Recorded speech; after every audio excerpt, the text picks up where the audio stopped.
So some examples of elder abuse or dependent adult abuse or financial exploitation. First off is caregiver or abuse by a person who cares for a dependent adult.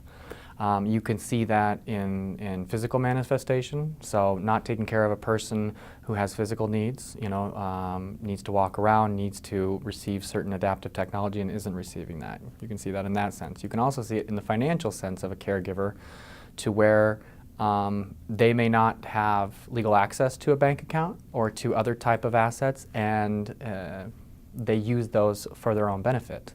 Basically, the person has a fiduciary duty, and that's, again, legal jargon, but it's a reason to act in the best interest of the person, right? And instead of doing that, they act in their own best interest. And then you have more of the criminal con artist fads, where you see the sweetheart scheme, where somebody tries to contact an individual online or through phone, and they ingratiate themselves with the individual, they gain their trust and confidence, and then they raid the bank account or they raid the property. You also have the grandchild scheme, which is done really popular on Facebook. So people that put information on Facebook, where their family may be, where their family may live, and all of a sudden somebody calls or sends an email and says, I am indisposed or in jail in Mexico because I'm on vacation in Cancun. I need you to wire me $500. All of a sudden, $500 gets wired and the grandchild is safe and sound at home, right? So you have con artist schemes like that. You also have areas called power of attorney abuse between the principal and the person. And the person who's to act as the power of attorney sometimes can use that document and do a lot of damage in areas that you wouldn't expect. Opening bank accounts in a person's name, securing credit cards or line of credit in that person's name.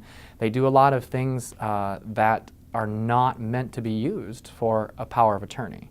We hear a lot about the criminal aspect of, con artists and people that we don't know. A lot of time financial exploitation is people that we do know.